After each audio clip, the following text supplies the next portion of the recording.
Bismillahirrahmanirrahim. Assalamualaikum warahmatullahi wabarakatuh. Alhamdulillahi rabbil alamin. Wa bihi nasta'inu ala umuri dunya waddin. Wassalatu wassalamu ala asyrafil anbiya'i wal mursalin nabiyyina wa habibina Muhammadin wa ala alihi wa ashabihi wa man tabi'ahu ila yaumil wa ba'du. Alhamdulillah, atas izin Allah Subhanahu wa ta'ala kita bisa berkumpul di tempat ini, di rumah, di antara rumah-rumah Allah Subhanahu wa ta'ala. Mudah-mudahan pertemuan kita karena Allah Subhanahu wa ta'ala, yang dengannya Allah akan berikan naungan di mana ketika tidak ada naungan kecuali naungan Allah Subhanahu wa ta'ala. Di padang mahsyar, di tempat yang sangat mengerikan, setiap orang menunggu apa yang akan terjadi setelah itu. Manusia semuanya dalam keadaan tidak memakai busana, tidak memakai alas kaki, belum dikhitan dan matahari dekatkan. Namun ada orang-orang yang mendapatkan naungan Allah Subhanahu wa ta'ala.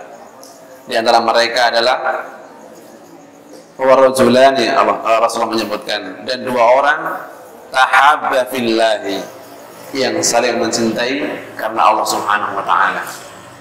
Istama'a alaihi waftaraqa alaihi, yang dua orang ini saling bertemu karena Allah ta'ala, bukan karena yang lain, bukan karena hartanya, bukan karena kedudukannya, tapi dia bertemu karena Allah Subhanahu wa ta'ala, karena dia orang soleh sehingga dia dicintai, karena dia orang baik sehingga dia dicintai, karena dia menjalankan perintah Allah ta'ala sehingga dia dicintai. Jamaah yang dimati Allah Subhanahu wa ta'ala, di pertemuan yang lalu sudah kita singgung tentang dakwah sirriyah Rasulullah sallallahu alaihi wasallam. Insyaallah kita akan bacakan ringkasan dari dakwah sirriyah ini. Yang pertama dimulai dari turunnya ayat, datangnya wahyu di surah Al-Muddatsir ayat 1 sampai dengan 7 sampai dengan 6 ya. Yang di sana disebutkan ya ayyuhal muddatsir qum fa'anzir. Nah, ini perintah Rasulullah untuk berdakwah. Tatkala Rasulullah mendapatkan perintah, wahai orang-orang yang berselimut, wahai orang yang berselimut, berdirilah, bangunlah, berilah peringatan. Nah, ini berarti menunjukkan perintah Allah Ta'ala kepada Rasulullah untuk berdakwah. Kemudian Rasulullah mengajak orang-orang dekat beliau, kerabat beliau, istrinya Khadijah radhiyallahu ta'ala anha, kemudian Ali bin Abi Thalib, putra dari pamannya yang diasuh oleh beliau, kemudian Zaid bin Harithah, yaitu budak yang dimiliki oleh Rasulullah dan dimerdekakan oleh beliau dan disuruh milih, kamu milih ikut saya atau ikut orang tuamu. Tapi ternyata Masya Allah, Zaid bin Harithah ini justru malah pengen ikut Rasulullah. Sampai ayahnya heran, kenapa kamu milih jadi budak padahal kamu udah dapat kesempatan untuk merdeka? Kenapa kamu milih orang lain sedangkan ayahmu ada? Ini menunjukkan apa? Menunjukkan bahwasannya akhlak Rasulullah itu luar biasa. Jadi memang ini orang pilihan begitu ya. Ini bukan orang sembarangan seolah-olah begitu. Jadi Zaid pun mengakui keagungan akhlak Rasulullah sallallahu alaihi wasallam.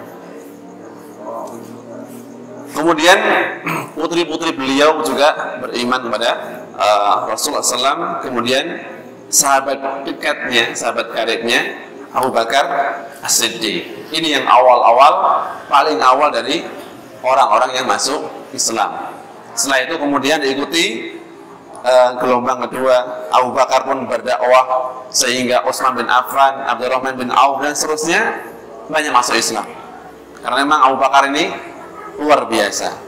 Abu Bakar ini termasuk orang Arab yang sangat paham terhadap nasab begitu ya. Dan zaman dahulu orang yang tahu nasab berarti orang-orang yang cerdas, orang yang hebat begitu.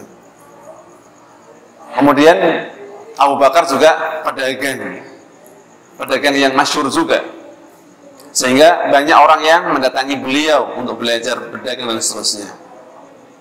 Ini Abu Bakar As-Siddiq. Kemudian di awal dakwahnya apa ibadah yang sudah diajarkan? Di antaranya yang sudah diajarkan adalah tentang sholat. Cuma memang sholatnya belum diwajibkan 5 kali. Karena Isra Mi'raj belum terjadi. Hanya diperintahkan di pagi sama sore. Sehari hanya 2 kali sholatnya. Kemudian rumah Arqam sebagai pusat dakwah. Jadi Arqam bin Abil Arqam ini salah seorang sahabat Nabi yang di sana rumahnya digunakan untuk markas dakwah begitu ya, seolah gitu ya, untuk mengajari para sahabat ketika itu. Kemudian apa yang diajarkan di rumahnya Arqam yaitu tentang yang paling utama adalah mengajarkan tentang Al-Quran sebenarnya. Karena wahyu yang sudah mulai turun adalah Al-Quran. Yang mana Al-Quran berarti ayat-ayat Makkiyah atau Madaniyah? Makkiyah. Karena turunnya sebelum Nabi hijrah. Lah ayat-ayat Makkiyah ini banyak menjelaskan tentang surga, neraka, hari kiamat, hari kebangkitan. Jadi masalah-masalah tentang akhirat begitu, tentang mengesahkan Allah Ta'ala dan seterusnya. Ini ringkasan dari dakwah secara sirriyah kemarin. Jadi Rasulullah SAW dengan akhlaknya yang mulia banyak orang tertarik begitu. Nah, lama kelamaan akhirnya orang-orang pada tahu begitu. Awal-awalnya orang tahu kalau Rasulullah itu ngajak, cuman masih dianggap belum membahayakan begitu ya. Kenapa dianggap membahayakan? Kenapa? Gimana? Yang sedikit, belum membahayakan, mulai sedikit ya, betul. Di antaranya itu. Ada yang lain lagi. Kenapa kok nggak dianggap membahayakan? Kalau setelah itu dianggap membahayakan. Kenapa kok dianggap membahayakan? Awalnya nggak membahayakan, santai, pemain sedikit begitu. Pokoknya ya kayak mungkin jamaah sedikit dibandingkan dengan keumuman orang, nggak dianggap, nggak dihiraukan. Tapi lama-lama timbul permasalahan. Masalahnya itu kadang suaminya sudah kenal dakwah, sudah masuk Islam, istrinya belum. Kadang kakaknya sudah masuk Islam, adiknya belum. Anaknya masuk Islam, ayahnya belum. Dan seterusnya, sehingga terjadi singgungan ini, clash begitu. Kamu begini, begini, begitu. Sehingga ada beda. Karena memang Rasulullah mengajarkan tauhid, mereka umumnya masih dalam kesyirikan. Jadi orang-orang kafir Quraisy itu kenal Allah enggak? Jawabannya kenal. Cuman tidak mengesahkan Allah Ta'ala saja. Ya beribadah pada Allah, juga beribadah kepada selain Allah. Lata, Uzza, Manat, Hubal, termasuk Wat, Suwa, Yaguth, Ya'uq, Nasr dan seterusnya, ini adalah nama-nama berhala. Berhala ini dianggap memiliki kekuatan, bisa mendatangkan manfaat, bisa menolak madorot. Madorot itu keburukan. Jadi kalau pengen selamat, misalkan mau pergi, datang ke berhala A begitu misalkan, minta sama berhala A supaya nanti perjalanannya selamat begitu. Nah inilah keadaan ketika itu begitu. Kemudian setelah itu turunlah ayat di dalam surah Asy-Syu'ara ayat 214, wa anzir ashiratakal aqrabin. Wa anzir, dan berilah peringatan ashirataka, kerabat-kerabatmu, al-aqrabin yang dekat begitu ya. Jadi di sini kemudian Rasulullah mulai mendakwahkan.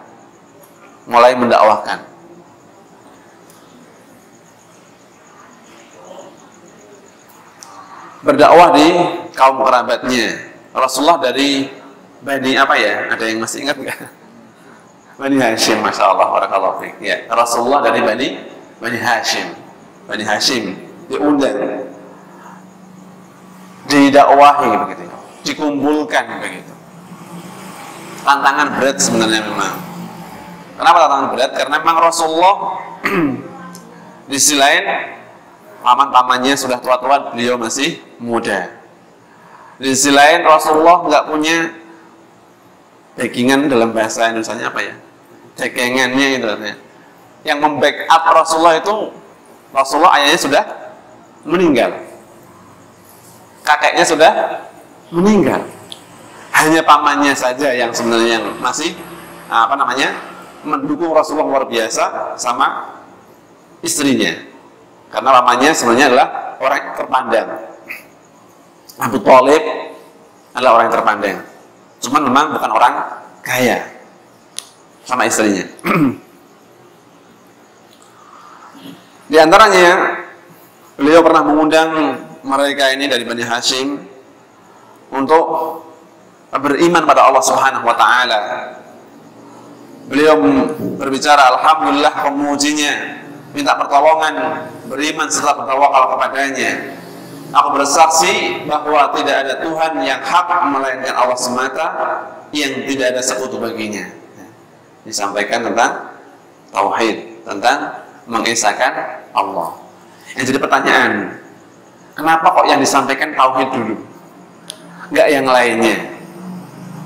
Ada yang tahu kenapa kira-kira? Iya, inti dakwah para nabi adalah tauhid, betul. Tapi kenapa kok itu dulu? Gitu. Kok bukan yang lainnya? Kok tidak memerintahkan sholat? Apakah Rasulullah SAW belum diajari sholat? Jawabannya sudah. Memang kewajiban sholat 5 waktu yang seperti sekarang ini ketika Isra Mi'raj. Tapi sudah ada sholat. Kenapa kok nggak sholat dulu yang disampaikan kepada Bani Hashim? Kok mengesahkan Allah Ta'ala dulu? Apa jawabannya? Jawabannya karena ini sebagai pondasi. Orang kalau tauhidnya benar, itu yang lain-lainnya ikut benar. Karena ketika seorang mengucapkan asyhadu an la ilaha illallah, saya bersaksi bahwasanya tidak ada ilah, tidak ada Tuhan selain Allah yang berhak diibadahi, maka dari situ kita tinggalkan sembahan-sembahan selain Allah Ta'ala. Konsekuensinya kan begitu. Makanya sebagian orang Arab dulu nggak mau mengucapkan syahadat, kenapa? Tahu konsekuensinya. Ketika mengucapkan asyhadu an la ilaha illallah, maka dia harus meninggalkan Lata, Uzza dan seterusnya. Iya. Jadi mereka tahu, faham makna dari syahadat itu, faham. Cuma mereka menolaknya. Di antaranya karena keengganan dan sombong dan seterusnya.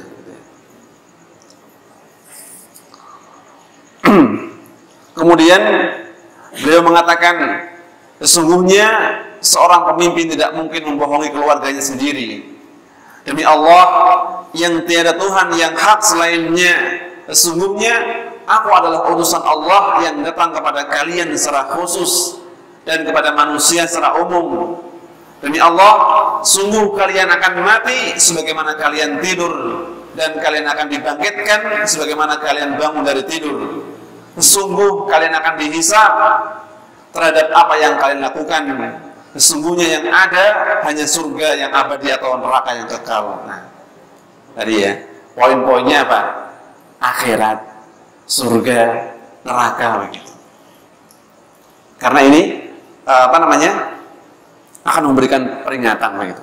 Dan mereka para sahabat itu masya Allah luar biasa, keimanannya luar biasa. Sehingga ketika disampaikan oleh Rasulullah SAW tentang surga dan neraka, seolah-olah surga dan neraka itu ada di hadapannya.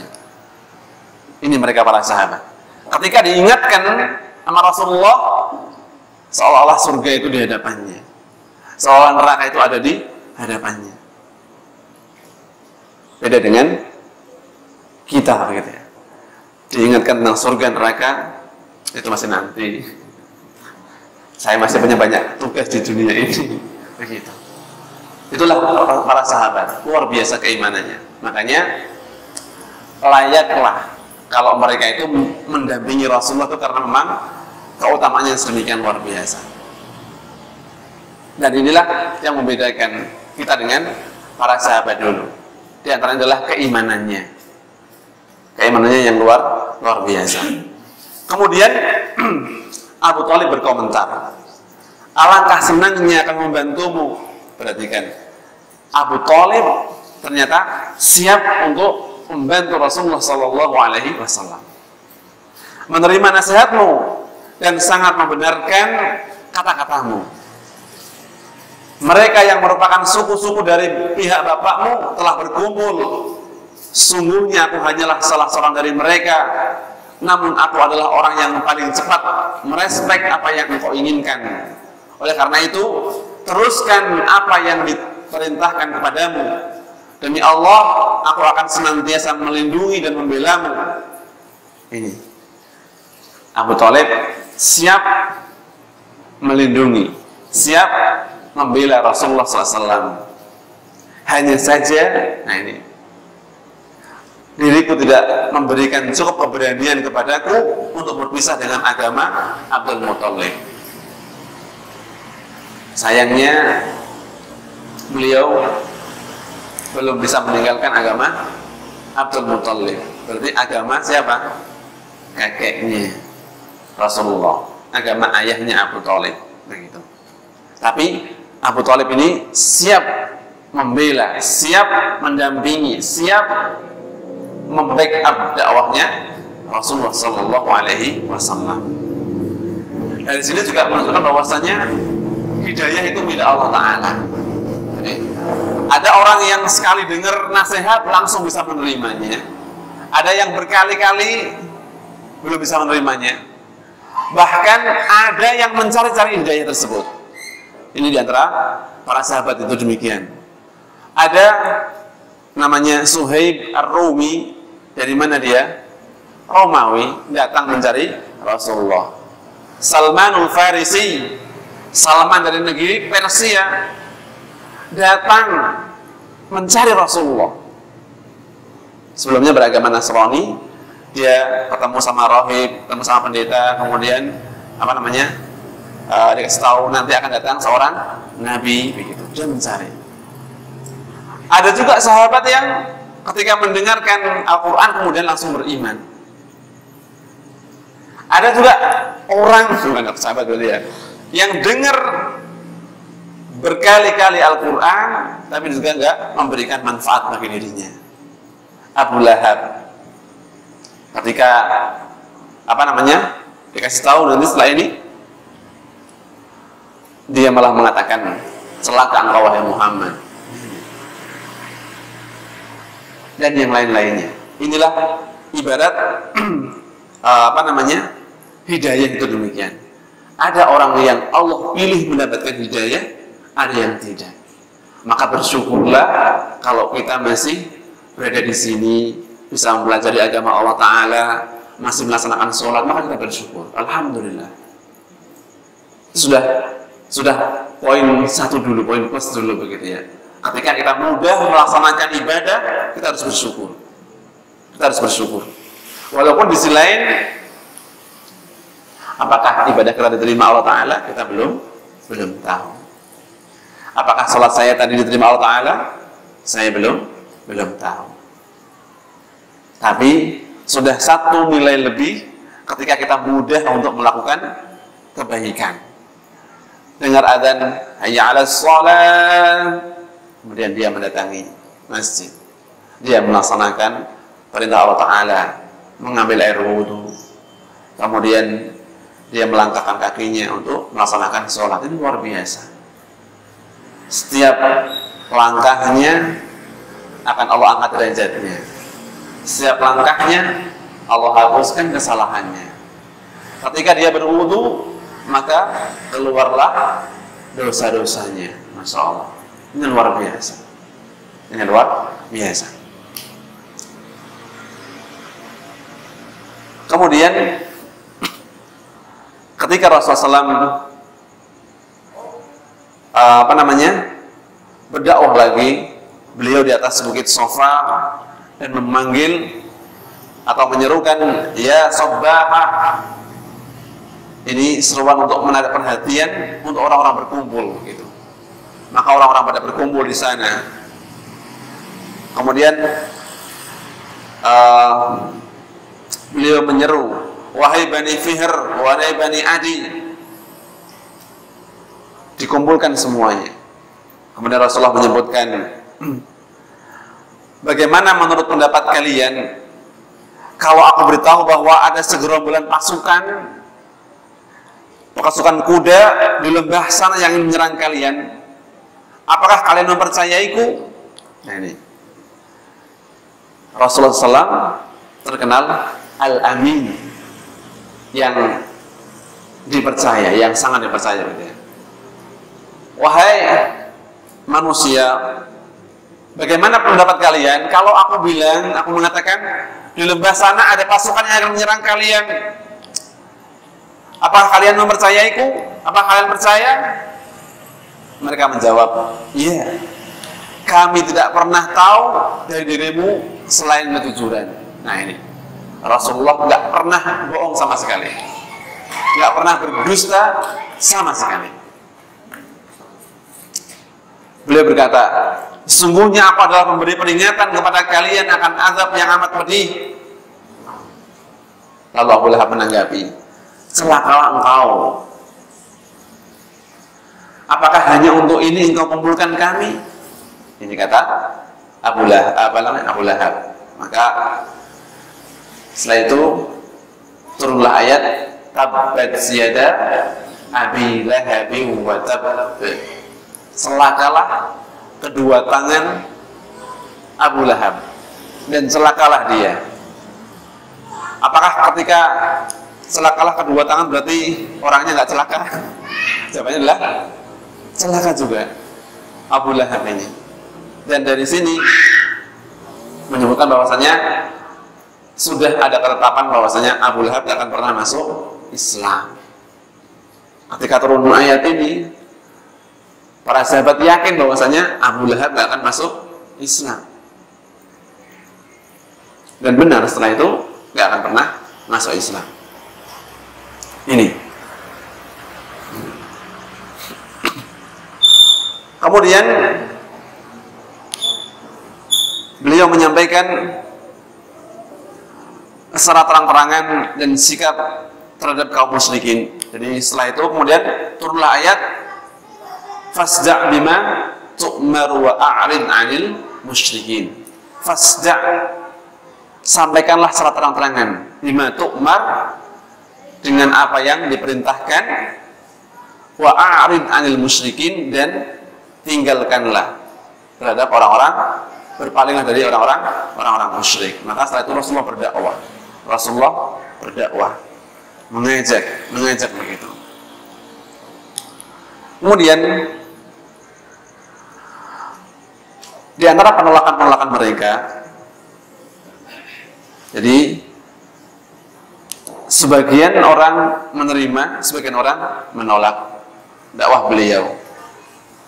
Ada orang yang tadi langsung menerima, ada yang memikirkan dulu sebentar, ada yang baru setelah itu masuk Islam, ada yang masuk Islamnya di awal, ada yang masuk Islamnya di akhir, ada yang masuk Islamnya sebelum Fathu Makkah dan seterusnya. Kondisinya masing-masing gitu ya. Di antara penolakan utama kaum musyrikin, yang pertama adalah penolakan terhadap keesaan Allah Ta'ala.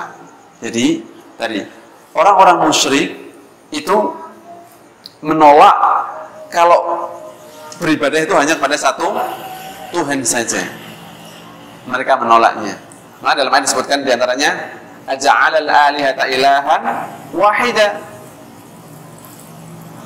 Apakah akan dijadikan Tuhan itu hanya satu saja? Ini sungguh perkara yang aneh bagi mereka. Tuhan satu aneh bagi mereka. Sekarang, secara logika,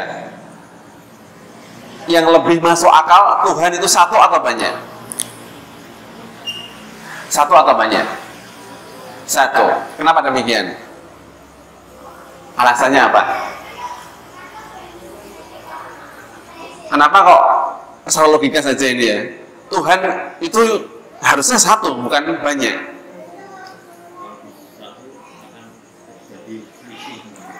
Bisa, betul, diantaranya itu. Kalau Tuhannya banyak, nanti di antara Tuhan itu berselisih bagaimana? Contoh misalkan begini, dalam ayat itu ada, atau dalam kisah itu ada, bahwasanya kalau seandainya seorang hamba, dia punya satu tuan, dia akan enak. Ketika tuannya bilang, tolong pergi ke Jakarta hari ini, oke, siap berangkat. Tolong setelah itu pergi ke pasar, gampang. Kalau Tuhannya misalkan, atau tuannya itu misalkan 2 atau 3, gimana coba? Seorang hamba, tuannya 3. Yang satu bilang, saya pengen makan mie Aceh, berangkat sekarang. Yang satu lagi bilang, saya pengen beli sate kambing. Akhirnya gimana? Bingung begitu. Secara logika aja sebenarnya menolakkan hal itu. Jadi Tuhan itu harusnya ya hanya, Rabb itu hanya satu begitu. Jadi masuk akal begitu ya. Masuk akal bahwasanya Rabb itu harusnya hanya satu. Kemudian di antara penolakan kaum musyrikin adalah kekufuran mereka pada hari akhirat. Jadi sebagian mereka tidak mempercayai adanya akhirat, nggak percaya hari kiamat datang, nggak percaya akan ada pembalasan, nggak percaya kalau tulang belulang yang sudah jadi tanah itu nanti akan dibangkitkan lagi, begitu kan? Gimana ini? Oh, sudah dari tulang-tulang begini masa mau dibangkitkan lagi? Apa jawabannya? Secara logika saja. Apa jawabannya? Masa sudah tulang belulang gitu bisa dihidupkan lagi? Udah mati, bahkan mungkin tulangnya udah hancur. Kalau seandainya, bukan seandainya ya, kalau Allah Ta'ala bisa mengadakan yang sebelumnya nggak ada contohnya sama sekali. Manusia sebelum Nabi Adam ada nggak contohnya? Nggak ada. Bumi ada nggak contohnya? Nggak ada. Makanya Allah menyebutkan badi'us samawati wal ard. Allah mengadakan badi' itu artinya memunculkan sesuatu yang baru, gitu ya. Yang sebelumnya nggak ada contohnya sama sekali. Allah Ta'ala mampu untuk mengadakan, menciptakan manusia yang sebelumnya nggak ada contohnya, maka bagi Allah Ta'ala sangat mampu untuk mengadakan yang sudah ada contohnya. Hanya menghidupkan lebih gampang. Allah Ta'ala mampu menciptakan langit dan bumi, maka Allah Ta'ala lebih mampu untuk menciptakan manusia, mengembalikan manusia, dan seterusnya. Di sini terbantahkan sebenarnya kalau berpikir. Makanya orang-orang yang cerdas dari orang-orang Arab berpikir dia masuk Islam. Nah, gitu.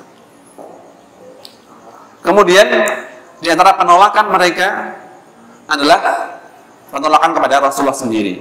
Jadi Rasulullah pun juga ditolak sama mereka. Rasulullah ditolak sama mereka.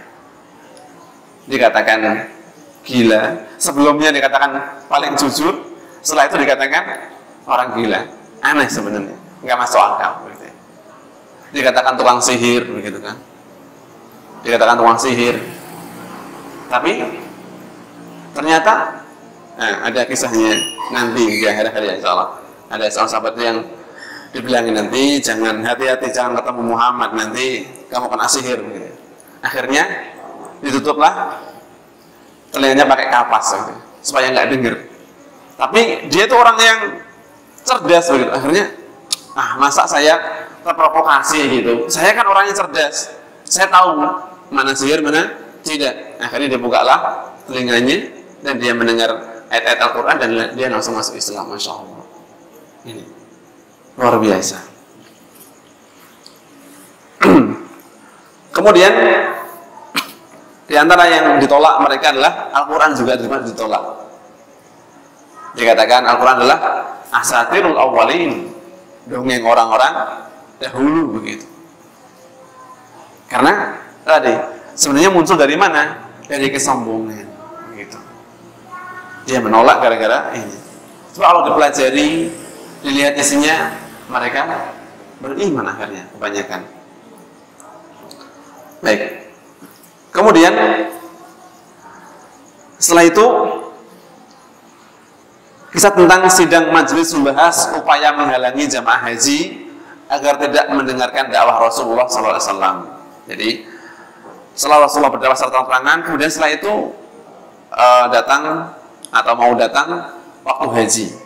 Berarti kalau waktu haji berarti bulan Dzulhijjah ya, berarti sebelum Dzulhijjah. Mungkin bulan Ramadan atau sebelumnya, atau Syaban. Nah, ini mereka sudah mulai gerah tadi ya, sudah mulai ini bahaya. Ini Muhammad ini ngomongnya gitu ya, tidak main-main begitu. Makanya kita kata mereka ya, harus menghalang-halangi ini, gimana caranya begitu. Padahal sebentar lagi bulan haji. Bulan haji itu biasa pada datang berbagai kabilah Arab begitu. Karena memang haji itu sudah sejak dahulu begitu ya. Itu adalah sunnahnya Nabi siapa? Nabi Ibrahim ya. Nabi Ibrahim sudah pada haji begitu ya. Nah, maka orang-orang Quraisy ini, orang-orang kafir Quraisy ini, dia berkumpul di rumahnya Walid ibn Mughirah, sesepuhnya mereka. Kemudian Al-Walid ini mengatakan, bersepakatlah mengenai perihalnya, yakni Muhammad SAW, dalam satu perkataan dan janganlah berselisih sehingga membuat sebagian kalian mendustakan pendapat sebagian yang lain dan sebagian lagi mementahkan pendapat sebagian yang lain.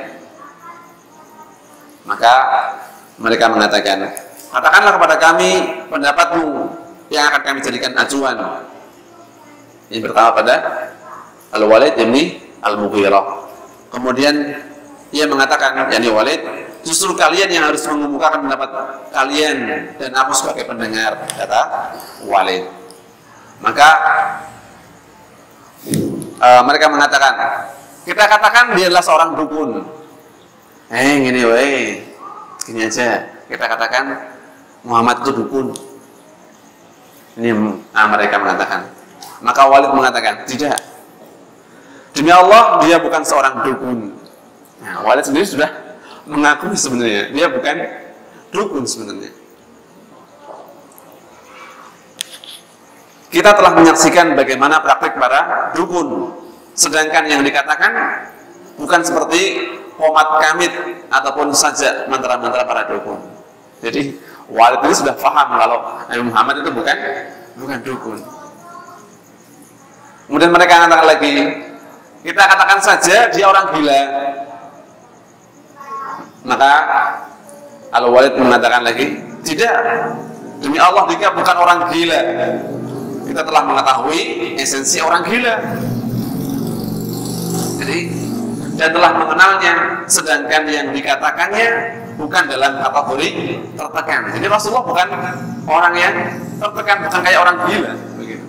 Bukan kayak dukun ya bukan, kayak orang gila juga bukan.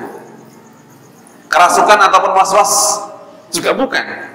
Nah ini. Maka mereka berkata lagi, kalau begitu kita katakan saja dia adalah seorang penyair. Dukun nggak masuk, gila nggak masuk. Udah penyair aja lah kalau begitu. Apa kata Al-Walid? Dia bukan seorang penyair. Kita telah mengenal semua bentuk syair. Ada rojaz, ada hajaz, ada qarid, ada maqbud, ada absud. Sedangkan yang dikatakan bukan syair. Jadi memang kalau kita lihat Al-Quran itu Masya Allah ya. Jadi apakah dia seperti syair? Enggak juga sebenarnya.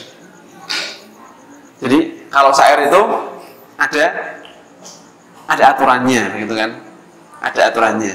Misalkan contohnya apa ya? Misalkan berapa ketukan begitu kan? Syair itu kan begitu. Bait-bait syair itu kan ada aturannya. Kayak pantun, kayak apa itu kan ada aturannya. Al-Quran tidak. Kadang ayat pertama panjang, kadang pendek begitu. Enggak seperti syair. Makanya mereka heran, dan orang Arab ketika itu sangat kenal dengan syair begitu ya. Sangat paham dengan syair. Nah, tapi ini bukan syair. Dia mengenalnya, mereka mengenalnya. Maka mereka berkata lagi, kalau begitu dia adalah tukang sihir. Sentek argumennya. Dukun bukan. Kemudian gila bukan. Kemudian syair, penyair bukan juga. Udah tukang sihir aja. Dia pun menjawab, dia bukanlah seorang tukang sihir. Kita telah menyaksikan para tukang sihir dan macam-macam sihir mereka. Sedangkan yang dikatakan bukanlah jenis nafas atau hembusan penyihir ataupun uqat atau buhul-buhul buhul sihir. Enggak. Jadi mereka kesulitan sebenarnya juga memberikan apa istilahnya ya, gelar pada Nabi itu. Mereka juga kesulitan. Dikatakan ini enggak, itu enggak, tapi mereka hendak untuk menolaknya. Jangan ikuti begitu. Mereka kemudian mengatakan, kalau begitu apa yang harus kita katakan? Maka dia menjawab, demi Allah, sesungguhnya ucapan yang dikatakannya itu adalah amatlah manis dan indah. Akarnya ibarat tandan anggur dan cabangnya ibarat pohon yang rindang. Sebenarnya mereka mengakui ya. Sebenarnya mereka mengakui yang disampaikan Rasulullah SAW. Dan mereka enggan untuk menerimanya. Akhirnya, yaudahlah kita katakan mereka dia adalah tukang sihir saja. Dengan alasan karena tukang sihir itu biasanya memisahkan antara suami istri. Dalam ayat 9 begitu kan, yufarriquna bainal mar'i wa zawjihi gitu kan. Tukang sihir itu biasanya begitu, memisahkan antara suami dan istri. Itu di antara kerjaannya tukang sihir, dan setan sukanya begitu, mengganggu. Makanya kalau punya istri dijaga. Artinya dijaga itu jangan mudah kemudian talak dan seterusnya begitu. Karena itu memang dihiasi-hiasi oleh setan. Ketika sebelum nikah kayaknya bayangannya semuanya indah di hadapannya. Istriku yang paling cantik, istriku yang paling hebat, istriku yang ini. Ketika sudah menikah, mungkin jadi lain gitu ya. Dan kayaknya di sebelah sana lebih indah, lebih cantik gitu. Rumput tetangga lebih hijau, katanya begitu. Karena ini tadi dihiasi-hiasi oleh setan tadi. Di antara tukang sihir itu sukanya begitu, memisahkan antara suami dan istri. Makanya bolehlah kita katakan tukang sihir saja. Kenapa? Karena Rasulullah ini dianggap memisahkan antara suami dan istri. Kok bisa demikian? Kok bisa demikian? Kenapa? Ketika suaminya masuk Islam, istrinya belum. Wah ini akhirnya kan udah pisah dulu begitu. Kalau diajak mau, biasanya kan begitu. Diajak mau masuk Islam, ayo. Kalau enggak, dipisahkan dulu. Karena sudah lain keyakinan. Dan keyakinan itu memang tidak bisa istilahnya ya, tawar begitu ya. Kalau sudah keyakinannya begitu, sulit begitu ya. Enggak mau masuk Islam, nah sudah sulit bisa begitu. Kakaknya masuk Islam, adiknya enggak masuk Islam, Nah, misahkan. Makanya tadi udah kita katakan dia itu kan sihir saja, begitu ya. Walaupun sebenarnya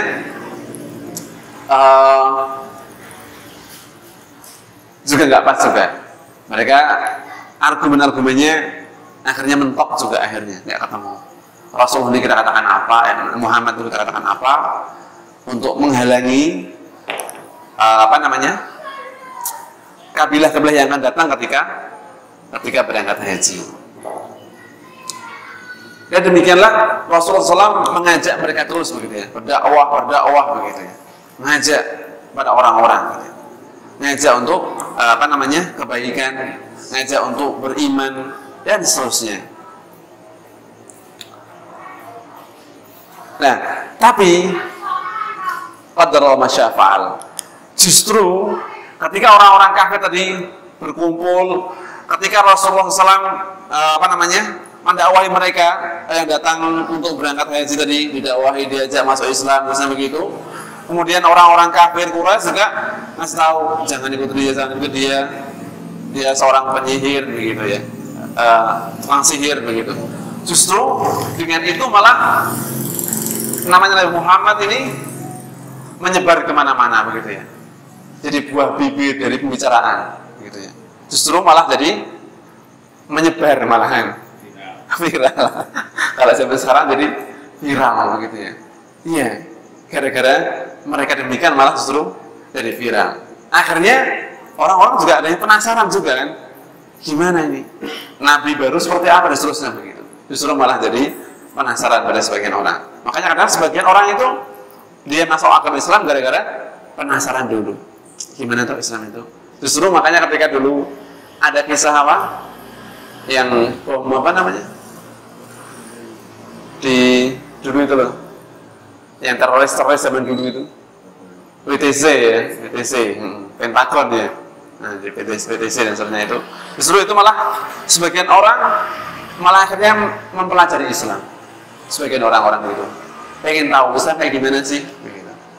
Yang dikatakan teroris keras, ya mungkin ada juga yang seperti itu ya, oknum lah begitu ya. Tapi akhirnya orang-orang Barat pun banyak yang iya, ya itulah artinya sudah Allah tetapkan begitu ya. Sekarang itu di negeri-negeri Eropa sudah banyak orang yang masuk Islam. Bahkan di mana itu, London kalau nggak salah juga itu wali kotanya Muslim ya, Masya Allah ya. Gara-gara itu tadi sekarang. Jadi memang nanti umat Islam itu akan berjaya nanti di akhir zaman. Cuman kapan? Allah alam, nggak tahu. Berjaya atau jumlahnya menguasai dunia ini. Saat ini kalau nggak salah yang nomor 1 masih Nasrani ya, kalau nggak salah ya. Nanti di akhir zaman akan umat Islam akan menguasai dunia ini. Dan mungkin sekarang ini sudah mulai ada bibit-bibitnya begitu. Sudah mulai banyak orang yang kenal Islam. Sudah banyak orang yang memeluk agama Islam. Sudah banyak juga orang-orang yang Masya Allah mempelajari Islamnya itu luar biasa juga ada. Begitu ya. Orang Jepang itu sudah banyak juga yang masuk Islam. Begitu. Makanya kita juga jangan kemudian diam saja. Karena diam saja itu mereka yang nggak kenal Islam mempelajari Islam, ya kita yang punya Islam jangan kemudian malah kita tinggalkan. Begitu. Kemudian kisah selanjutnya, metode-metode yang digunakan dalam menghadapi dakwah Islamiyah. Jadi mereka sudah membuat macam-macam gitu ya. Kalau kemarin-kemarin kan sebelumnya dibiarkan, ketika diam-diam dibiarkan, ketika terang-terangan mulai ditentang gitu ya. Nah ini di antaranya mereka menyindir, menghina, mengejek, mendustakan dan menertawakan Rasulullah SAW. Target mereka adalah menghinakan kaum muslimin dan melemahkan semangat juang mereka. Mereka menuduh Nabi dengan tuduhan-tuduhan yang kerdil dan celaan-celaan yang nista, menjuluki beliau sebagai orang gila. Sebagaimana Allah Ta'ala menyebutkan dalam surat Al-Hijr, wa qalu ya ayyuhalladzi nuzzila 'alaihi dzikru innaka lamajnun. Dan mereka berkata, hai orang yang diturunkan kepadanya az-dzikr, yakni Al-Qur'an, sesungguhnya engkau adalah orang yang benar-benar gila. Mereka mengatakan gila. Tapi sebenarnya gilanya itu dalam hati kecilnya dia tahu dia itu bukan orang gila begitu. Mereka juga menuduh beliau sebagai tukang sihir dan mendusta. Allah Ta'ala menyebutkan dalam surat Shad, wa ajibu an ja'ahum mundhirun minhum wa qala al-kafiruna hadza sahirun kadzdzab. Dan mereka heran karena mereka kedatangan seorang pemberi peringatan, mungdir dari mereka, dan mereka orang-orang mengatakan hadza sahirun, ini adalah tukang sihir, kadzdzabun, pendusta. Tukang sihir pendusta lagi. Tapi memang biasanya tukang sihir itu pendusta ya, begitu. Dukun itu juga biasanya pendusta. Apakah dukun yang diucapkan ada yang benar? Jawabannya sebenarnya ada, karena dia mencuri berita dari langit. Cuman satu kebenaran ditambah dengan 1000 kedustaan. Tanya, Mbak, kalung istri saya kemarin hilang, ada di mana ya? Mungkin ada satu berita yang benar dipegang oleh seorang laki-laki pokoknya, misalnya gitu. Laki-laki, karena kalau laki-laki perempuan, misalnya gitu. Setelah itu di mana ini tambah-tambahan nama dukun. Nah, kita nggak boleh mempercayainya. Datang ke tempat dukun, apa dosanya? Iya, 40 hari sholatnya nggak diterima. Bukan hanya sehari. Kalau 5 kali sehari berarti berapa ya semuanya? 40 kali 5, 200 waktu sholat. Kalau dihitung rakaat kali 17, 40 kali 17 berapa ya? Banyak sekali. Ini kalau datang kepada dukun, maka kita nggak boleh mendatangi dukun, walaupun ada benarnya tadi. Saya misalnya tukang ojek, tukang ojek nganter ke dukun. Nah. Oh gitu. Kalau dukun bayi betul napa-napa, dukun sunat ya betul napa-napa. Dukun dadah betul, dukun yang tadi maka tidak boleh. Kalau dia tahu bahwasannya mau misalkan ya, misalkan di aplikasi apa namanya ojek online itu, ini diantar ke rumahnya misalkan dukun fulan, ditolak saja. Kalau sudah tahu. Kalau nggak tahu, ya namanya nggak tahu ya, nggak dihukumi. Gitu. Insya Allah nggak dosa kalau nggak tahu. Suruh ngantar ke sana kok, ya kesananya kemana? Pokoknya ke sana, ke rumahnya. Nggak kelihatan ada tanda-tanda kemenyan atau apa, maka tidak mengapa. Artinya karena dia nggak tahu. Jadi, tapi kalau tahu, sebaiknya ditolak. Kalau beritahu malah repot ya. Ini namanya ta'awanu 'alal ismi wal 'udwan. Enggak boleh tolong-menolong dalam dosa dan permusuhan, enggak boleh. Diingatkan kalau misalkan udah sampai situ ternyata kok tempatnya Mbak Dukun. Aduh, gimana ini sudah terlanjur sampai baru tahu. Gimana ini? Ya istighfar, kemudian kalau bisa menyampaikan pada orangnya sampaikan. Kalau bisa menyampaikan, Mas, sampai ngopo to rene dadakan begitu. Kenapa toh kada kesini? Sampai lupa punya Allah Ta'ala yang Maha mengetahui, misalkan dan seterusnya, misalkan begitu. Dengan cara yang baik. Kalau sudah terlanjur sampai di mbah dukunnya, misalkan tahu, kalau nggak tahu ini rumah siapa ya nggak masalah. Kelihatan dia. Jadi ini kita dilarang untuk mendatangi dukun. Apalagi kalau percaya, datang nggak percaya atau datang niat ke sana nggak diterima sholatnya. Kalau percaya maka hati-hati, bisa jatuh kepada kekufuran. Begitu. Jadi kalau orang percaya dukun bisa jatuh pada kekufuran. Kita nggak usah percaya sama dukun. Tadi dukun itu hanya ngambil, mencuri bahkan ya, mencuri berita dari langit, satu berita ditambah dengan 1000 kedustaan. Dalam surah Al-Jin disebutkan kita nggak boleh seorang yang minta bantuan sama jin, nggak boleh. Dan dukun itu memang minta sama jin. Dan jin itu dia tidak memberikan pelayanan khidmah, makanya disebut dengan khodam gitu ya. Nah, dari kata khidmah itu artinya memberikan pelayanan. Jin itu nggak mau memberikan pelayanan kecuali dia minta syarat, dia minta upah gitu ya. Apa upahnya? Macam-macam. Bisa minta apa namanya, untuk nyembelih ayam yang selur macam mana, yang warnanya hitam semuanya, macam mana? Atau boleh ayam biasa tapi di waktu khusus misalkan gitu ya, di malam Jumat jam 12 malam di tempat ini lah, ini acara, ya ini ibadah gitu ya. Maka ibadah tidak boleh ditujukan kecuali kepada Allah. Itu. Jadinya tadi kan sudah paham bahwasanya ibadah itu hanya untuk Allah Ta'ala saja. Ketika dipalingkan pada selain Allah maka bisa terjerumus kepada kesyirikan. Nah, hati-hati dengan kesyirikan. Repot kalau udah syirik ini.